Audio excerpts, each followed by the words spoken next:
Il arrive dans la vie où tu commences à te douter de tes compétences. Tu commences à te douter de toi-même. Tu commences à te douter de ton entourage. Tu commences à te douter de ta famille. Tu commences à te douter de tes amis. Tu commences à te douter de la ville auquel tu es. Tu commences à te douter de ton propre pays. Tu commences à te douter de ton continent. Tu commences même à te douter de la couleur de ta peau. Tu te demandes, mais est-ce que les choses là ne marchent pas? C'est parce que. Le doute, c'est quelque chose qui est inné dans l'être humain.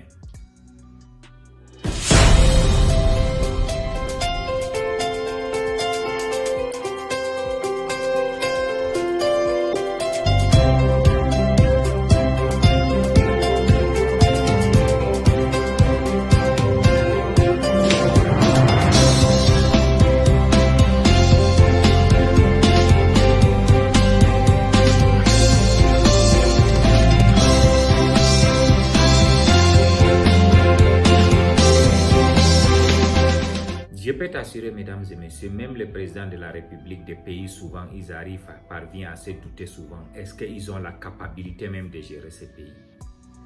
Même les rois se doutent. Même les gens les plus puissants, souvent, se doutent même de leur puissance. Ça, c'est quelque chose qui est inné. Le doute, c'est quelque chose qui t'amène à un certain niveau de commencer à comprendre ou te demander est-ce que vraiment les compétences auxquelles tu te dis c'est vrai. Ça, c'est la vie en elle. Maintenant, comment arriver à surmonter le doute? D'abord de toi-même. L'être humain a une petite voix. Une petite voix. Bienvenue à Develop Africa. Bienvenue à Develop Africa. Je remercie à tous nos téléspectateurs, tous les gens qui nous supportent de la diaspora en Afrique, tous les gens qui sont derrière nous pour nous booster, pour pousser notre chaîne. Cette union, elle est faite pour développer l'Afrique. Ensemble, nous développerons l'Afrique. Je demande à tout le monde de souscrire. Je demande aux nouveaux de souscrire sur le bouton rouge en bas. Et cliquez sur souscrire et likez la vidéo. Chaque fois, vous allez recevoir des vidéos éducatives. Comme je disais, l'être humain a quelque chose, une petite voix dans lui-même qui le conseille. Ce qu'on appelle l'instinct. Cette voix, si tu l'écoutes, je peux t'assurer que 80% des choses que tu les fais de droit, tu les fais bien et tu réussis. Mais si tu ne l'écoutes pas, à un certain niveau, tu vas te retrouver regretté dans ta vie. Je vais t'expliquer. Cette petite voix, ça veut dire que c'est... Moi, je peux pas la dire que c'est une voix auquel le bon Dieu t'envoie un conseiller pour te parler. Il faut toujours écouter ton instinct. Je peux t'assurer que tous les gens qui n'ont pas écouté leurs instincts, à la fin, souvent, ils regrettent qu'est-ce qu'ils ont fait. Ça, c'est clair. Mais on fait toujours cette erreur-là. Ça veut dire que de commander notre instinct, on ne veut pas l'écouter, on pense qu'on est plus intelligent. La vie va arriver à un certain niveau où tu te doutes de tout. Mais si tu écoutes cet instinct, elle va te guider. Surtout dans l'entrepreneuriat, dans l'investissement ou si tu veux être un leader. Un leader doit écouter son instinct. Parce que quand tu écoutes ton instinct, tu peux comprendre aussi le dehors. Tu sauras comment leader les gens. La même chose dans l'entrepreneuriat. Quand tu veux entreprendre, tu vas écouter ton instinct, va te dire qu'il faut aller. Que je crois que cette business, elle est très bonne pour toi. Je crois que tu vas réussir. Je crois que tu vas régler beaucoup de problèmes. Je crois que tu vas sauver l'humanité. Si tu écoutes cet instinct, il faut aller. Beaucoup de gens ne le font pas. Ils ne le font pas. Pourquoi? Parce qu'ils sont envahis. Ils sont entourés par des bruits inutiles, des publicités. Les gens pensent que toujours à penser du dehors. Qu'est-ce que le dehors pense? Qu'est-ce que les gens vont dire de moi si je fais ceci? Qu'est-ce que cela fait ceci? Donc les gens ne parviennent pas à écouter leur propre instinct. Par contre, ton instinct, c'est ton premier conseiller. Ton instinct, c'est ton ange gardien qui te dit vas-y, fais ceci ou fais cela. Si vous vous êtes rendu compte, mesdames et messieurs, chaque fois quand tu veux faire quelque chose, et si ton instinct te dit de ne pas le faire et tu le fais, tu finiras toujours par regretter. Donc nous-mêmes, l'être humain, on a un pouvoir en nous que Dieu nous a donné, ce pouvoir, elle est faite pour nous guider. C'est comme notre télécommande. Elle nous dit d'aller à gauche, à droite et tout. Maintenant, c'est à nous de calibrer notre vie, de rester en contact avec ce pouvoir intérieur parce que c'est elle qui te guide, c'est elle qui te dit de tout faire. Les conseils de dehors ne sont que des accompagnements, ne sont que des ingrédients, mais la réalité en elle, c'est ton conseil intérieur qui détermine qui tu vas devenir. Il faut voir souvent quand tu fais quelque chose, si la chose là, elle n'est pas bonne, toi-même à l'intérieur, tu te sens que ce n'est pas bon, mais tu es en train de le faire. La chose va te dire que non, ça là, c'est pas bon pour toi, il faut laisser, ne le fais pas. Ou il y a des gens, si tu veux voyager, l'instinct intérieur te dit non, aujourd'hui là, ne voyage pas. Toi-même, si tu refuses, tu sais après le voyage qu'il peut t'arriver un accident ou quelque chose de déplaisant que tu n'aimes pas. C'est ça alors connaître son instinct. Maintenant, l'instinct entrepreneurial aussi, elle est là.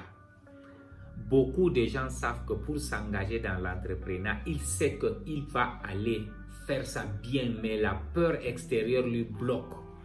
Mais le courage intérieur l'encourage d'aller faire cette chose-là, mais il n'a pas le courage, il ne peut pas prendre le courage à deux mains. Ça veut dire que les gens parviennent toujours à surpresser cette petite voix. Et cette petite voix, je suis en train de parler d'elle aujourd'hui. Je veux que les gens se réveillent pour la comprendre. Si beaucoup des Occidentaux aujourd'hui ont parvenu à comprendre comment nous manipuler en Afrique, comment faire de la vie ce qu'elles veulent, c'est parce qu'ils écoutent leurs instincts. Leurs instincts les disent que tu es plus puissant que cette personne. Vas-y, tu es intelligent, tu es fort, tu peux réussir, il faut essayer, il faut faire choix, tout. C'est là où je reviens encore à l'éducation africaine. Nous, on nous inculque la peur. Ça veut dire que le monde de dehors commande plus notre monde intérieur. Par contre, dans d'autres pays développés, le monde intérieur commande plus le monde de dehors. Parce que ce que l'intérieur te dit, c'est ça que tu manifestes dehors. Nous, on est en train de tuer notre courage, notre force, notre dévouement, notre intelligence est en train d'être tuée par le monde extérieur, par les règles inutiles qu'on nous donne. Ne fais pas ceci, ne fais pas ça, si tu fais ceci. Il faut essayer. Chaque chose dans la vie, on doit essayer. Parce que quand tu essayes la chose, il y a deux choses qui se retrouvent. Ou ça ne marche pas, mais tu as appris une leçon. Ou ça marche maintenant, tu réussis dans le succès. Et les deux sont bons. Dans la vie entrepreneuriale, il n'y a pas d'échec. Il n'y a que des leçons. La vie d'investissement, il n'y a pas d'échec. Il n'y a que des leçons. La vie d'un leader, il n'y a pas d'échec. Il n'y a que des leçons. Parce que chaque fois que tu as eu de l'échec, comme les gens parlent de l'extérieur, l'échec, ça veut dire que c'est des leçons qui vont te permettre à bien faire la chose la prochaine fois. C'est comme quand quelqu'un apprend à conduire et il fait un accident. Cet accident va rester dans sa tête, qu'il va s'arranger que chaque fois, il ne répète pas la même chose. La même chose quand tu es tombé avec un vélo ou une moto. Une moto, c'est la même chose. Ça veut dire que ta conscience prend que ça là, on ne doit pas faire et ça enlève ça dans ton système qui a plus ce genre d'erreurs à répéter. Alors c'est ça alors les conseils extérieurs qu'on reçoit pour devenir plus fort. Donc n'ayez pas peur d'entreprendre. Commencez quelque chose. Si tu as quelque chose que tu aimes dans ta vie, il faut aller le faire. Il faut t'exprimer. Au début, tes parents, toi-même d'abord tu vas douter. Tes parents vont te douter. Tes amis vont te douter. Ta famille vont te douter. Ton entourage va te douter. Mais le moment où tu continues et tu crois que ça va réussir à un certain niveau, tu vas voir que les gens vont commencer à dire « Ah, mais ça là, ça marche finalement ». Il faut toujours essayer. Prends ton courage à deux mains. Le courage appartient aux gens qui sont toujours prêts à aller tomber à l'échec et se réveiller et reprendre. La vie en elle-même n'appartient pas aux gens qui sont forts. La vie appartient aux gens qui sont résistants. Et la résistance, ça veut dire que toujours essayer de continuer, même là où le courage, la force est finie. Tu vas reprendre une force intérieure encore d'aller continuer à faire cette chose. Il faut continuer Entreprendre, c'est avoir le courage. On dit entreprendre, ça veut dire prendre le courage de faire quelque chose qui n'était pas fait. Essaye de prendre ton courage à deux mains. Si aujourd'hui on est devenu que des simples travailleurs de société ou de gouvernement, c'est notre peur d'entreprendre. Si on a entrepris, on doit être 10 fois meilleur. Notre vie doit être 10 fois meilleure que ça. Dans la vie, tu es né pour faire des grandes choses. Chaque personne est arrivée dans ce monde-là pour réaliser quelque chose de grand qui va servir le peuple. Donc, il ne faut pas mourir avec ta technologie, ton intelligence, ton pouvoir avec. Il faut sortir ça pour que le peuple bénéficie. Aujourd'hui, si toi et moi, on bénéficie de ces vidéos-là, qu'on parle au téléphone, on envoie les messages, c'est parce que les gens ont sorti leur technologie. Ils ont pris leur courage, ils ont essayé, ils ont tombé jusqu'à ça a marché. Si aujourd'hui, toi et moi, on monte dans l'avion pour voyager, aller dans d'autres pays à des milliers de kilomètres, c'est parce que les gens ont pris les risques. Si toi et moi, on conduit la voiture, c'est le risque. Tout ce que tu vois aujourd'hui qu'on a réussi dans ce monde-là, parce que les gens ont pris le risque de faire jusqu'à réussir. Toi aussi, essaye de sortir quelque chose d'extraordinaire, mesdames et messieurs. Ça, c'est la vidéo de ce jour. Je continue à demander aux nouveaux de souscrire et de liker. La communauté est en train de grandir. Je répète toujours notre adage. Si tu veux aller vite, tu peux aller seul, mais si tu veux aller loin, il faut aller ensemble. Je vous remercie. Je vous remercie.